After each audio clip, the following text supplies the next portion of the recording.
ఉంటే చనిపోతాను ఎంత వరకుతున్నదో గుండెలకు పిల్లలు పట్టలే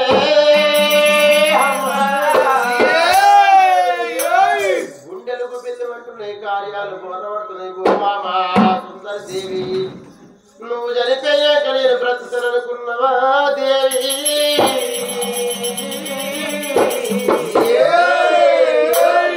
బావా సుందర దేవి నువ్వు చనిపోయినాక నేను బ్రతుకుతాననుకున్నావా బావా నేను రట్టాయి రాజ్యం వెళ్తాను దేవి ఉంటాయి మంగిలు నొప్పుతారా బావా నాకు చూసిన అందుకే అంటారవ్వా ఎలా తీసిన వెనకనే కష్టకాలం భార్య లేని అటువంటి యొక్క మగోని బ్రతుకు బాయిల్ల బండంటారు మొదుకుల్ల మొద్దంటారు ఎలా తీసిన కష్టకాలం ఆ కష్టకాలం చెప్తే జరిగేది కాదు చదువు సుందర దేవి నువ్వు వెళ్ళిపోయాక నేనెట్లా బ్రతుకుతానే బాబా అందుకని అంటారు అలా ఎనకటి పెద్ద మనుషులు చూసినవా ఎట్లా పెళ్లి చేసిరో ఎరికేరా మరి 30 ఏళ్ళ మొగోని కిడిగలమని భార్య 12 ఏళ్ళ మన లగ్నం చేసినట్టు పెద్ద మనుషులు గట్టెందుకు చేసేది వాళ్ళ కిడిగలు చిన్న వాళ్ళకి జోడు కుదిరిందా 30 ఏళ్ళ మొగోనికి 12 ఏళ్ళ భార్య పెళ్లి చేసిండు వాళ్ళు ఎందుకు చేసిరంటే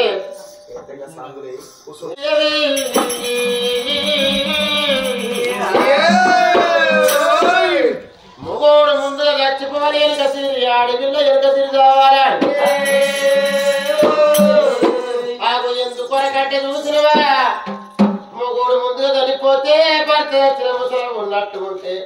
శాతగాకుంటా ఉన్నాడు ఆ తల్లికి కోడళ్ళు గంజి పోయినాడు కోడళ్ళు అన్నం పెట్టన్నాడు కోడళ్ళు మంచి కొంతమంది ఉన్నాడు భర్త వచ్చిన భార్య ముసలి వచ్చిన ముసలా ఏం చేస్తుంది ఆ వదిలింటి ఎల్లక్క దగ్గరికి పోతుంది పక్కింటి పద్మక్క దగ్గరికి వస్తుంది ఓ కలారా చెల్లెల్లారా నా కోడలు అన్నం పెడతలేరు గంజి పోతలేరు నేను అందరూ కొడుకులు కనలేదా పెంచలేదా పెండిలు చేయలేదా అని అటువంటి నలుగురు చెప్తే నలుగురు అందరూ కోడళ్ళు కొడుతున్నాడు భయానికి అంత మంచిగా చూసుకుంటాడు కోడళ్ళు కానీ కొంతమంది కోడళ్ళు ఉంటారు చూసినవా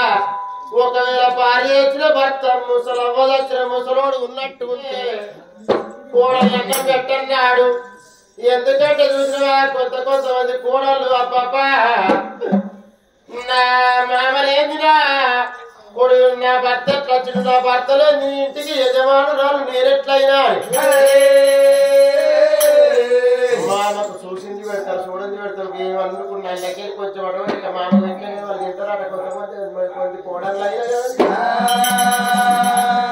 కానీ కొంతమంది కోడళ్ళు ఉంటారు వాళ్ళు పుట్టే సిద్ధకార్తలు పుడతారు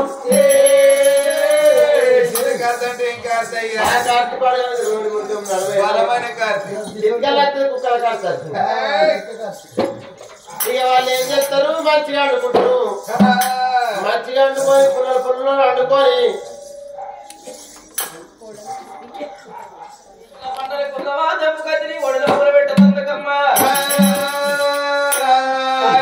అంటే బాబా మన దేవుడు మెచ్చాల పరమోడి కట్టాల పరదేవుడు మెచ్చాల బాబా మనకు సంతాన పరమోడి కట్టాలనమ్మా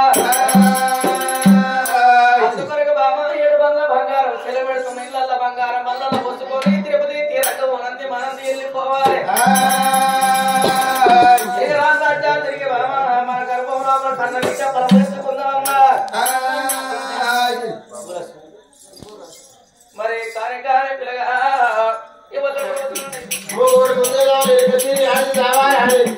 పెద్దమనుకులు పెళ్లి చేసిండ్రు ఒకవేళ మొగోడు ముందు ఆడవిల్ల భర్త లేని భార్య ఒకటింటి కొట్టాలు తెచ్చి ఒకరింటి బాధలు ఏ మాదింటికి అయితే చేసిన పిల్లదాచుకుంటుంది పెంచుకుంటుంది పెద్ద చేసుకుంటది ఒకవేళ కోడళ్ళు గంజి పోయినాడు నలుగురు చెప్తుంది కొట్లాడుకొని ఎట్లా తింటది ముసలయ్యలేని ముసలయ్యే కానీ భార్య వచ్చిన భర్త గట్ట చెప్పుకోడు ఎందుకంటే మొగోరికి ఆకలి కాదన్నట్టు కాదు కడుపు లేదన్నట్టు కాదు అది చూసినవా పనికైన కొడుకు ఇంటికి రాగానే ఆ ఆత్మకాన్ని అడుగుతాడు అరుగు మీద కూర్చొని అయ్యో బాబు నువ్వు అన్నం తిన్నావా అంటే కొడుకనే తినలేదురా నీ పిల్లలు అన్నం పెట్టలేదు అంటే నా కొడుకు పోయి కొడదాన్ని ఏడ కొడతాడో తింటాడు అప్ప కొట్టినా తిట్టినా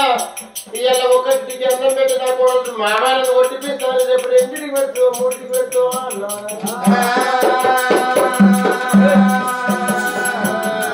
కానీ ఏమైనా పని చేసినా ముందర తిరిగిపోరా అంటాడట కానీ భార్య లేని భర్త లోకం మీద బ్రతకరాదు ఎందుకంటే చూసిన ముత్తైద సవంటది అందరికి రాదు అమ్మగారి కన్నా ముందు చచ్చిన ముత్తైద సవంటది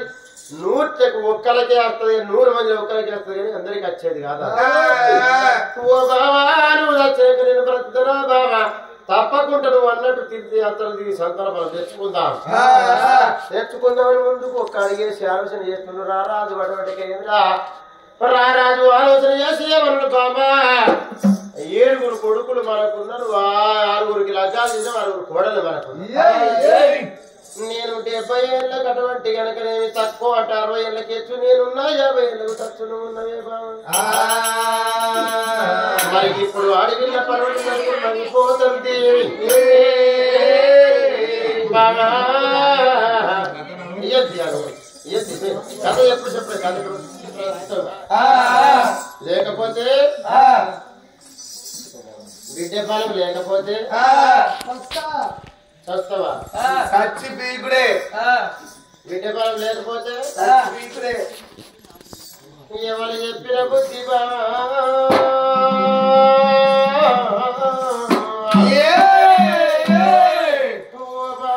సుందరి దేవి చూసిన మరి చూసిన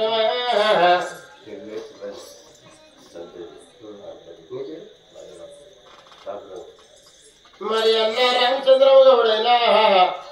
మా చెల్లె సుకన్య లేదు ఎక్కడ వెళ్ళిపోతుంది చెల్లమ్మా ఏ రాజ్యం వెళ్ళిపోతుంది చెల్లె ఇంతమంది లోపల అందరు కనబడుతున్నారు కానీ చెల్లె నువ్వు కనబడలేవమ్మా పాపకాయ దేవుడు పాపకపోయినా చెల్లె మరి దోషకాయ దేవుడు దోషకపోయినా చెల్లమ్మా మరి చెల్లె పేరు మీద ఒక 100 రూపాయలు ధనం చేసిందమ్మా ఎల్లిపోయిన చెల్లె సుకన్యకు దానం చేసిన అన్న రామచంద్ర గౌడుకైనా 101 రూపాయలు 101 లక్షలు అయ్యో గంగా భూమి